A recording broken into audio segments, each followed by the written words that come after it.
hand on your heart, look up at the sky, smile, and say, hey, I'm alive. Thanks for being alive with me today.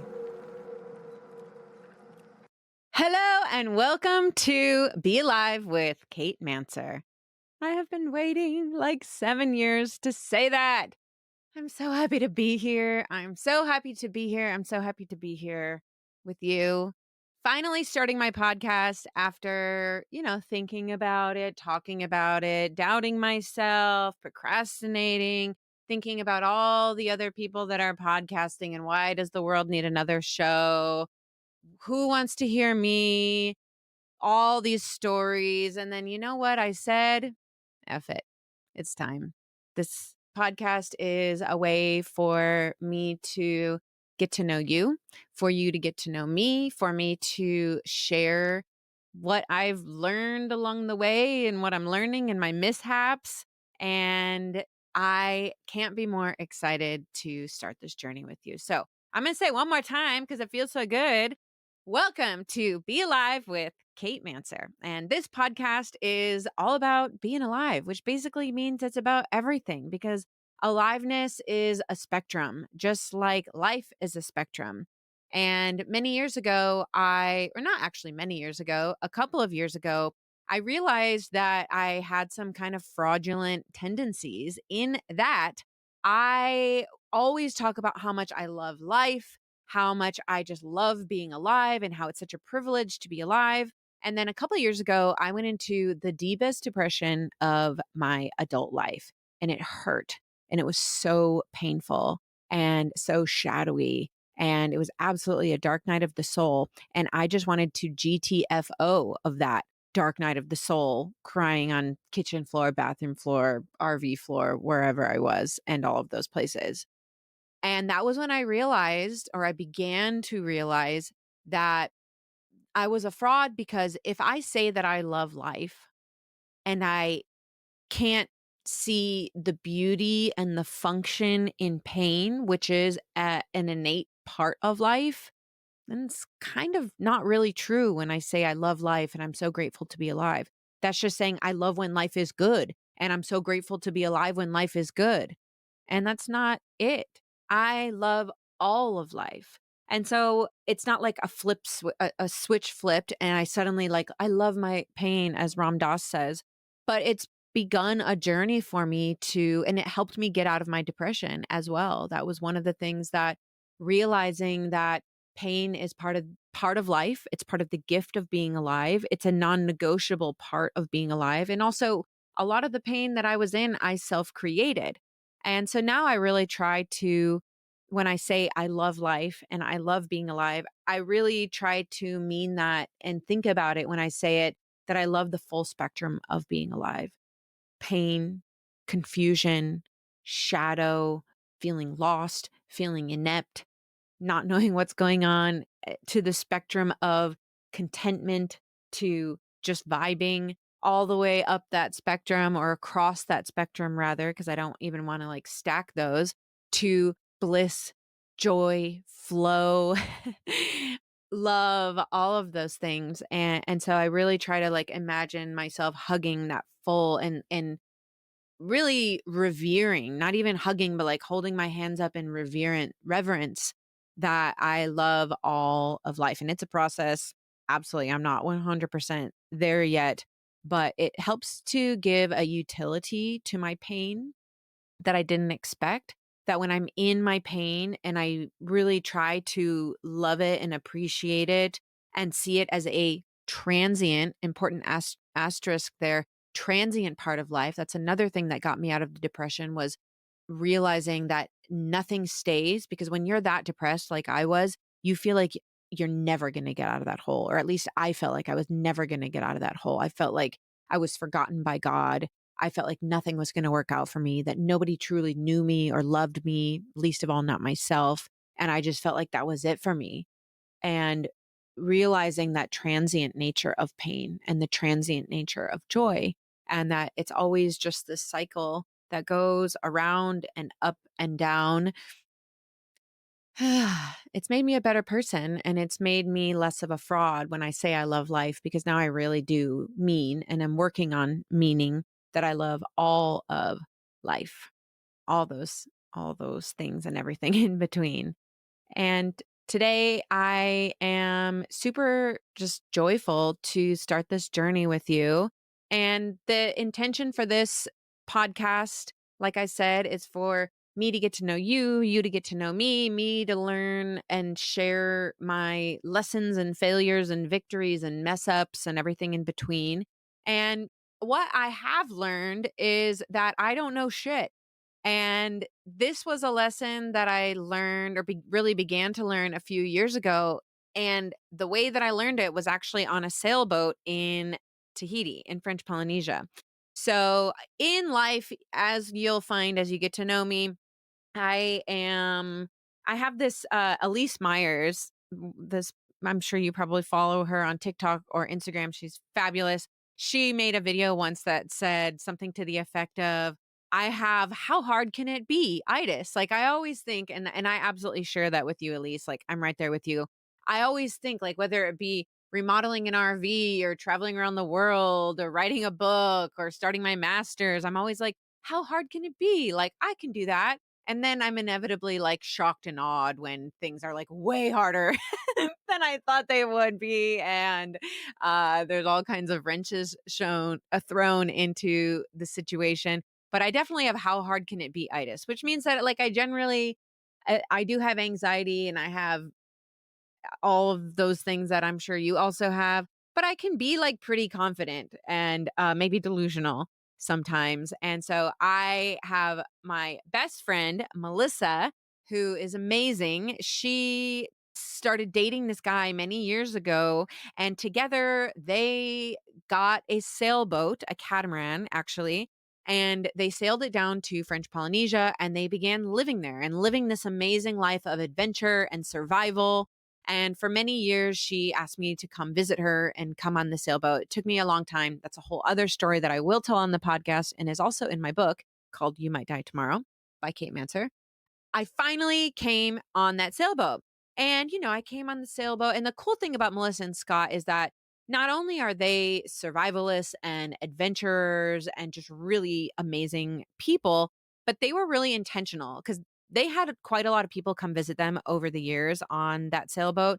But they were really intentional that they didn't tell you when you were coming down, but they led the experience in a way that, yes, you were there to have a great time. I was there to have a great time. I was there to witness the incredible beauty of French Polynesia and truly like I'm going to go ahead and say it. French Polynesia is one of the most beautiful, if not the most beautiful place I have ever visited in my life and I have traveled around the world. It's incredible. So, yeah, they wanted us to have a good time. They wanted us to just soak in that amazing natural beauty of everything below the water itself, above the water, the vibe of the boat, everything. And also, they were very intentional about wanting us visitors to go out of our comfort zones in terms of and teach us about survivalism and learn what it's like to live this life of adventure. And it's a lot of work to live on a sailboat. Like it seems like it's just daiquiris all day, Jimmy Buffett, but truly there's things, it's just like a house. And honestly, even more so, things are always breaking and you're always needing to go get this resource or that, or put your recyclables or get gas or fix this or and it's hard because it's in an environment that is very remote.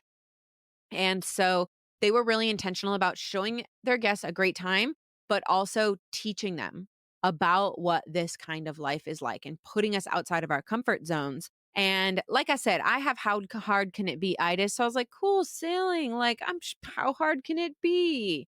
Well, guess what? Confident Kate got her ass handed to her over and over again on that boat because while I have plenty of gifts in this life, I'm sure coordination and like sense of spatial relations, those are not my strong points at all. Like skateboards and Kate, not a good mix. I would not recommend it for myself. I've tried it, it did not go well. And then you have Melissa and Scott who are like very their spatial relations, their directions, their ability to build things and fix things and do all of the things associated with sailing is very high. So what I started to do was I really messed things up. Some of the things I messed up would include they would be like, "Okay, here, go out there and help Melissa put the anchor up and make sure you watch this chain.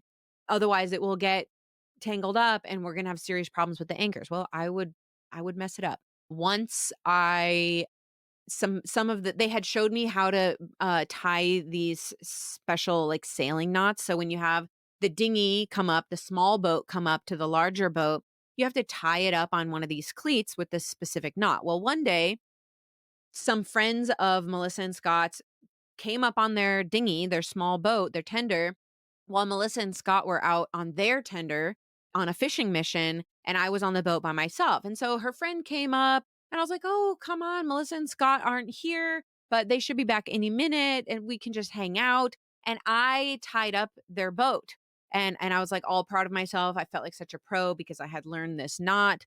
So they're hanging out, we're chilling. Melissa and Scott eventually come up. We get to like having dinner. The sun is starting to go down. And all of a sudden, someone looks off the end of the boat and they're like, "Where's our dinghy?" And it was literally nowhere to be seen. And this is like a major issue because we're in a very remote place. It's not like you can just go get another little boat. We're in the Tuamotus, like it's one of the most remote island groups of French Polynesia. And also, like the boat is expensive, right? Like the small boat even is not cheap at all. So we all like jump into action mode. Scott and his friend, they jump into Scott's dinghy and they're like going off with flashlights into we were in this island that was like a big a lot of the islands in the Tuamotus, they're kind of like they're coral atolls, and so it's almost shaped a lot of them like the outside of an ear, and then the inside of the ear is like a cove with water, and then the outside is the island, and then there's an opening that goes out to the open ocean. Well, if that dinghy goes out into the open ocean, like we got problems. And so they're off on their mission. I'm freaking out, and I realized then like, it's starting to get dark. Like, it's almost pitch black, and I'm realizing that it was my knot, and I was like, "I just realized that I tied up your dinghy, and I am so sorry." And thank Bob and God and the universe and whoever was in charge that day because that boat was just on the edge of getting sucked out to the open ocean, and they were able to retrieve it and bring it back. That was just one another thing that I messed up. Another thing was like, we would be trolling out fishing when we were sailing from point A to point B. You put your fishing poles off the back of the boat and you're trolling for fish and you're like looking for bird piles. So like where groups of birds have gathered in the open ocean, and you drive the boat through that area hoping that you're going to catch the fish because the birds are a sign that there's fish there. And when we would catch a fish, it was like super exciting because the fish in the open ocean can be like huge, and also it means like a really good dinner is coming. And it's just an exciting moment. And so Melissa and Scott were really cool, and they would include me, put me out of my comfort zone. They'd be like, "Kate, get on the reel that fish in." And so I'd be over there and I would be reeling that. And it's hard. Like you're in the open ocean, it's water, it's very thick line, so it's heavy line, and of course, there's an enormous fish on the end of it that's fighting, and so I would get so into it, and I think this happened at least twice, where I don't know if you've ever tried to roll up a hose on one of those, hose reels that people have on the side of their houses, but you have to, like, move the hose back and forth so that it doesn't get all reeled up in one area and then get stuck. Well, when you're using these big deep sea fishing poles, the same thing applies. You have to move your thumb as you're reeling in with one hand. You have to move your thumb back and forth so that line is evenly distributed. Well, this at least happened twice where I would get so excited about reeling in this fish and I would forget to do the thumb thing to move the line around. And then you reach a point where the line has stacked enough up on it that it gets stuck. So then maybe you can get the fish, maybe not. Sometimes then the line gets stuck like on a prop, which is horrible for the boat and can be like catastrophic. or at minimum, you have to cut the line and you lose the fish and you lose the lure, which is not cheap. So I say all this because I think they're interesting stories about boat life and also to demonstrate that I was just messing up. I just was feeling really gangly and out of place and inept. And I began to even feel like I shouldn't be on that boat. Like, oh my gosh, I'm just here. I'm messing things up. Like I'm not helping. And I have all these capable people around me. And I am just like, I can't hang at all. And I started to really feel bad about myself. And that was when a light went on for me that this whole thing of me acting like I know shit and acting like I'm faking it till I make it and acting like I know what I'm doing and I can figure this out and having that sensation of how hard can it be? Itis was actually not serving me. And it was actually creating a really heavy weight on my shoulders. And so I had this moment where I was like, oh my gosh, I don't know shit. Like I don't know anything about sailing. And I'm not that coordinated. And so why am I trying to act like I know what I'm doing? And when I had that realization of I don't know shit and the weight that came off my shoulders was like profound. It really was freeing because when we act like we know shit and we act like, we're the expert and when we act like we know things and we know what we're doing and when we act like we're the person in the room who has it all figured out, like, that's a pretty heavy weight to carry because then you have to live up to that, and there's pressure. But to have that realization of, "I don't know shit," and feel that sense of freedom that comes with that, that allows a lot of new sensations to creep in. Freedom, as I just said, a beginner's mind, curiosity, the willingness to learn, and I would probably say almost most importantly, humility. Now, gobsmacked humility is one of my most favorite sensations in life because when you think you know something and you hold on to that belief and you begin to like build your self worth or your worldview around that, it can actually narrow your mindset. But then have someone tell you something or you learn something that completely blasts open what you thought was true or who you thought you were. And when you experience that, oh my gosh, I had no idea. Or oh my gosh, I've been completely wrong this whole time. It's like awe. It's like standing up on the top of a mountain and looking out and just feeling so small, or looking up into the night sky and all those stars and the vastness of space and just feeling that little speck that we are. It's such a beautiful feeling because it puts things in perspective. And that's what the realization of I don't know shit does is it puts things in perspective. It removes that weight of self-importance and feeling like we have to live up to something. And like I said, it invites curiosity and openness and that beginner's mind.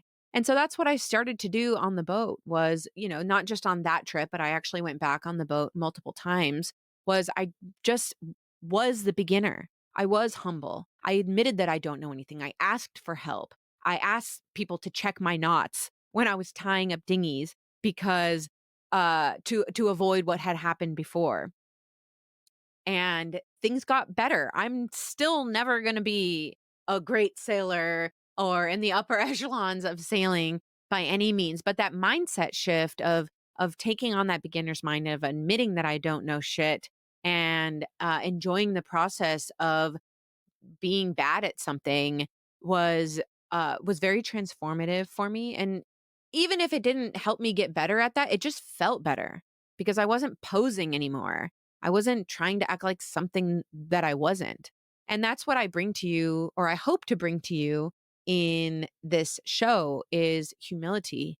And I'm not going to try to tell you that I know everything or that I have all the answers because I don't, but I do know some things. And with that, I'll continue the arc of the I don't know shit story, which is I was on the boat thought I or acted like I knew what I was doing. It didn't go well. I messed things up, realized that I don't know shit, had this new sense of freedom, of humility, of curiosity and learning. And I did get a little bit better, right? I did. Like I said, I'm never going to be a top sailor, but things did improve. But that's not actually the point of this story. Something else happened a few years later that really touched my heart and soul and made me see a new part of myself. And it was this. So, a little side note about Melissa is my friend Melissa, and that's who is the owner, along with her husband Scott, of that boat. And they graciously invited me to come on. I don't know, two, three, I think I was on the boat 3 or 4 times. It was a lot. I probably spent collectively a total of like at least 3 months on that boat sailing around. And that sounds really adventurous and cool, but let me just tell you how adventurous and cool Melissa is. So, Melissa is amazing. She started sailing like small catamarans in high school. We went to high school in San Diego. And at some point, I don't even remember exactly how it happened, but she applied and got accepted to go on a reality show. And it was on the Discovery Channel. It was called Out of the Wild Venezuela. And on this reality show, they gathered this group of people. And, most reality shows, she had to go through all of these like emotional and psychological exams and tests and things to make it on the show. But they took a group of, I don't remember how many people it was, let's say a dozen people, and they dropped them in the wilderness of Venezuela with like almost no supplies.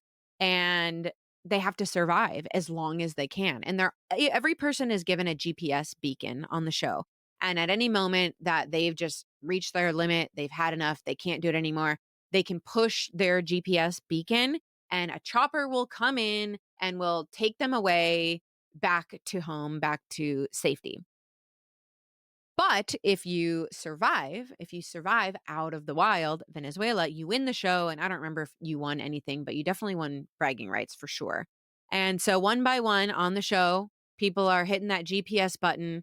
And after, I think it was between 1 to 3 months that they were out there just traipsing through the wild. I mean, really challenging. Melissa, she lost like 20 or 30 pounds because they didn't really have anything to eat besides what they could scavenge. All these people pushed their GPS buttons except Melissa and I believe two guys. And so she won. She completed the show. She completed the adventure. I don't remember if she won some money, but it was definitely like incredibly badass.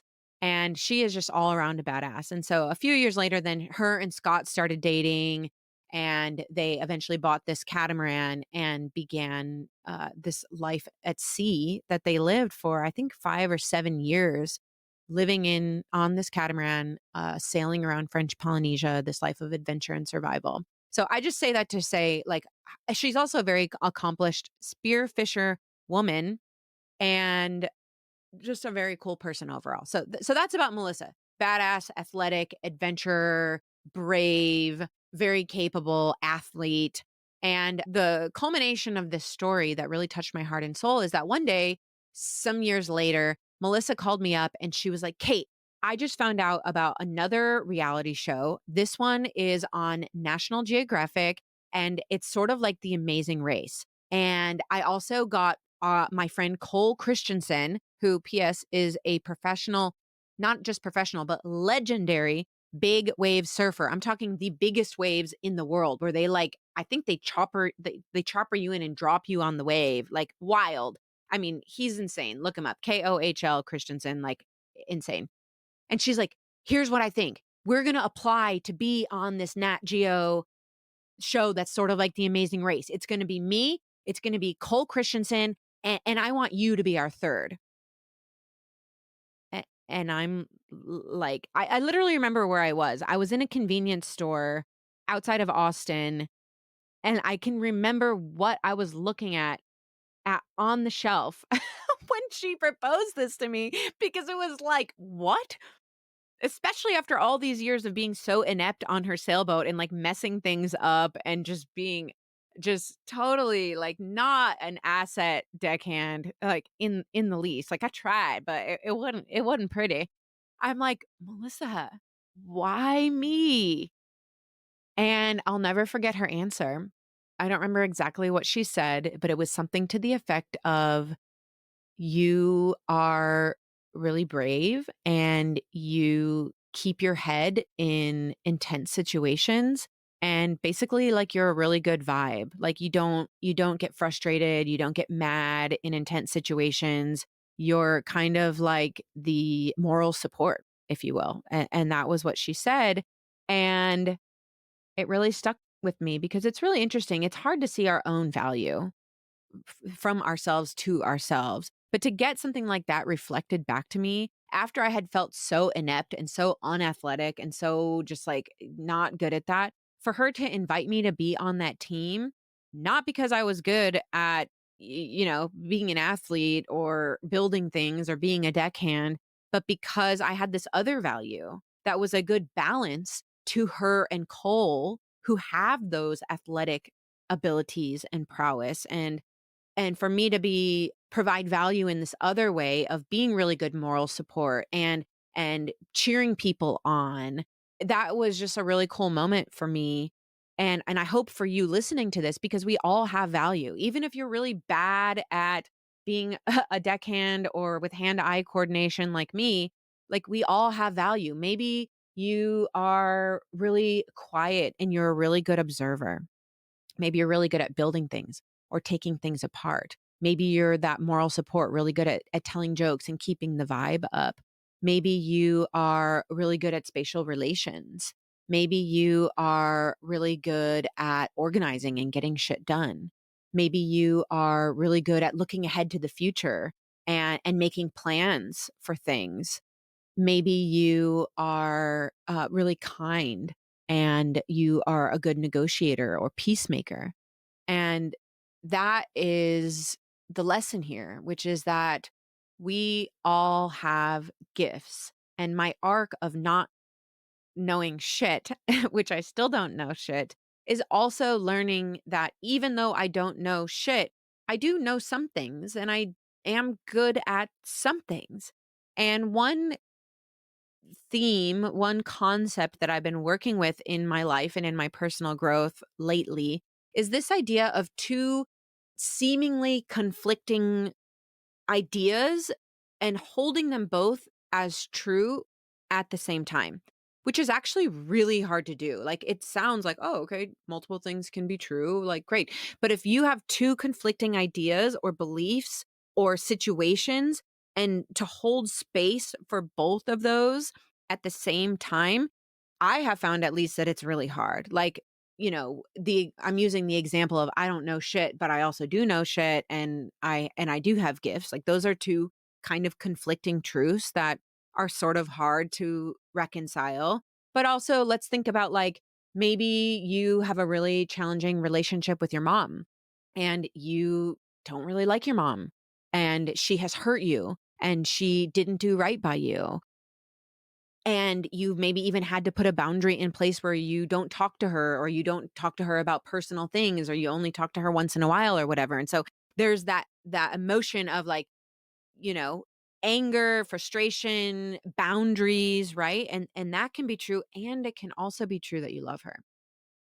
Whew, I love you, but I'm angry with you.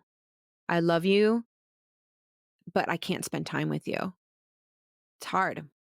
It's complex emotion to hold and to sit with, but you are capable of it. And I'm capable of it. I'm working on it. It's a process. It's not like I just flip a switch and then I can believe all of these conflicting truths and hold like the nuance and complexity of that. But I'm working on that. And I feel like being able to do this, like this is kind of a benchmark in at least in my mind of a certain level of personal growth, which is not niching everything, not believing one thing, but holding space for multiple truths, holding space for that which we don't know, holding space for things that we might learn, holding space for all of these nuances and especially, these two conflicting things that can both be true at the same time, but creating space in my heart and my soul and in my brain to hold those. And so that was my arc of I don't know shit.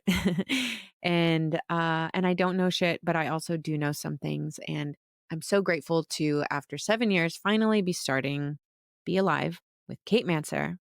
I'm so happy that you're here. If you've been following me for some years, thank you.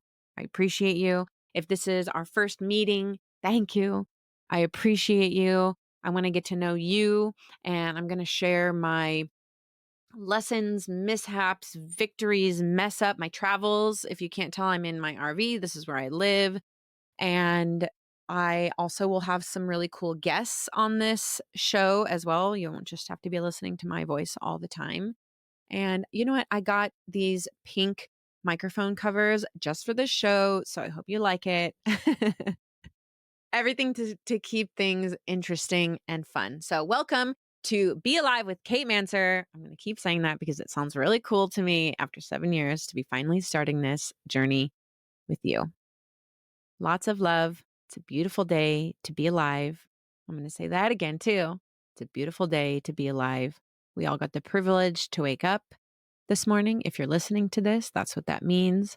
That even with that full spectrum of being alive, the pain, the shadow, the challenge, all the way up to the contentment, the bliss, the love, that it's a privilege to experience all of that whole spectrum. And if you need a little boost today, you can join me right now by taking your hand and placing it on your heart, taking a breath in, and man, just feel your aliveness coursing through your veins, the air in your lungs, the blood in your veins, the energy through your spirit. Feel that animation, that aliveness, that prana, that energy. Whew.